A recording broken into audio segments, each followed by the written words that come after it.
जादुई सोना देने वाला मोर। मंजरी अपने पति कन्हैया के साथ शीशगंज गांव में रहती थी।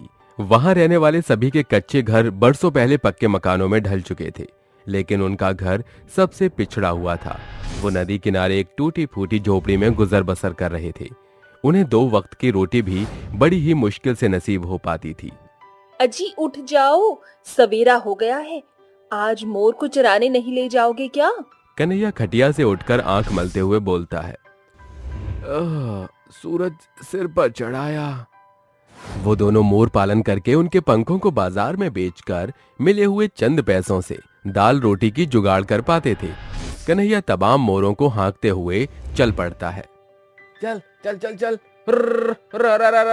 चल चल चल चल चल। वो मोरों के झुंड को लेकर पहाड़ी पर आकर उन्हें चरने को छोड़ देता है।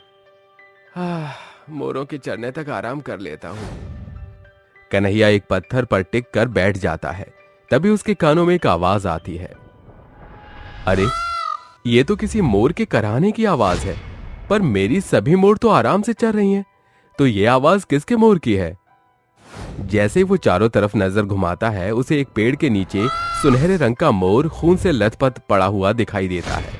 कन्हैया उसके पास आकर उसे निहारते हुए कहता है, इस मोर का रंग तो एकदम सोने जैसा है। न जाने किस जालिम कसाई ने इसको बेरहमी से घायल कर दिया है। वो उस घायल मोर को बाहों में उठाकर घर आने लगता है।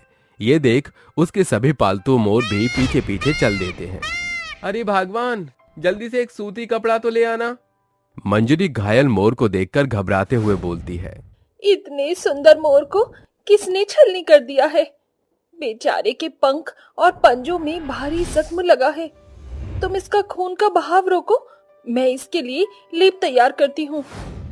मंजरी झोपड़ी के बगल में बने बगीचे से जड़ी बूटियां तोड़कर उनका लेप बनाकर मोर के घायल पंख और पंजों पर लगा देती है। मंजरी, ये मोर ठीक तो हो जाएगा ना? इतने दिन हो गए, पर अब तक ये न तो अपने पंजों पर खड़ा हो पा रहा है और न पंख फैला रहा है। कुछ दिन गुजरने के साथ सावन का महीना दस्तक देता है। एक शाम आसमान बरसाती बादलों से भरकर फुहार बरसाता है। मैंने अंदर बाहर हर जगह देख लिया, वो सुनहरा मोर कहीं भी नहीं है। अचानक दोनों की नजर बगीचे में पंख फैलाए हुए नाच रहे उस सुनहरे मोर पर पड़ती है। अरे, ये मोर तो कलरव कर रहा है। ईश्वर का शुक्र है जो ये मोर ठीक हो गया। बरसात की फुहार में वो मोर सोने के मोर में बदलकर अपने पंख चारों तरफ बिखेरते हुए मुंह से सोने के सिक्के बरसाने लगता है। अरे, ये कैसा मोर है जो सोना बरसा रहा है? मैं एक जादुई सोने का मोर हूँ जो घायल होने के कारण कमजोर हो गया था, पर बरसात की फुहार के साथ मेरी जादुई शक्तियाँ पुनः लौट आई हैं। पर तुम घायल कैसे हुए थे? मैं सियोन जंगल में रहता था। एक रोज जब मैं अपने सोने के पंख फैलाकर नाच रहा था तो कुछ शिकारियों ने मुझे कैद करने की कोशिश की, और जब मैं वहां से भाग रहा था तो उनका तीर मेरे पंख और पंजों में लग गया था। लेकिन तुमने मुझे बचा लिया, इसलिए अब मैं तुम्हें उसका प्रतिफल दूंगा। ये सारा सोना तुम अपने पास रख लो। अब तुम्हें इस झोपड़ी में रहने की कोई आवश्यकता नहीं है। जादुई मोर, अब जो तुम ठीक हो गए हो तो क्या हमें छोड़कर चले जाओगे? नहीं, अब से मैं तुम्हारे संग ही रहूंगा, क्योंकि तुम्हारे ये सभी मोर मेरे घनिष्ठ मित्र बन चुके हैं। मंजरी बगीचे में बिखरे सोने के मोर पंख और सोने के सिक्कों को बटोरकर कहती है, इतने सारे सोने के सिक्कों से तो हम महल खड़ा कर सकते हैं। हमारे तो दिन पलट गए।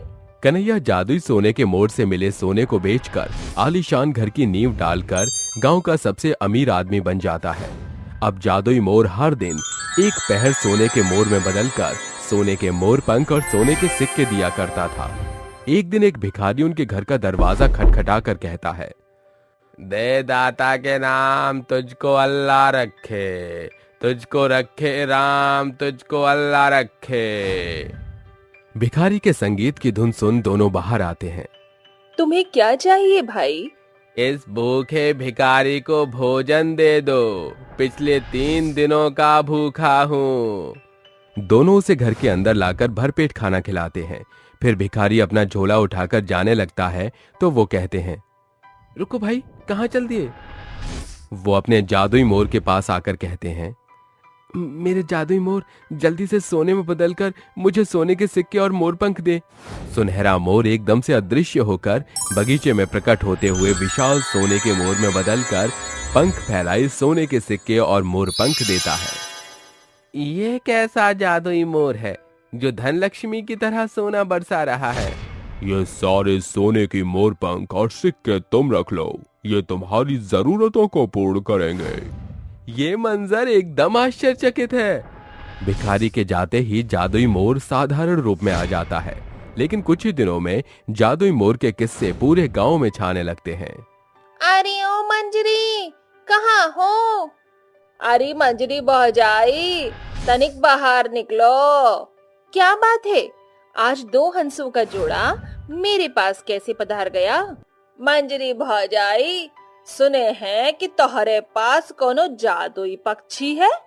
अपने जादुई मोर को कहकर 2-4 सोने के पंख हम पर भी बरसा दो। तुम भी क्या याद रखोगे, आओ मेरे साथ। मंजरी उन्हें लेकर जादुई मोर के पास आकर कहती है, मेरे जादुई मोर, जल्दी से अपने सोने के रंग में बदलकर सोना दे।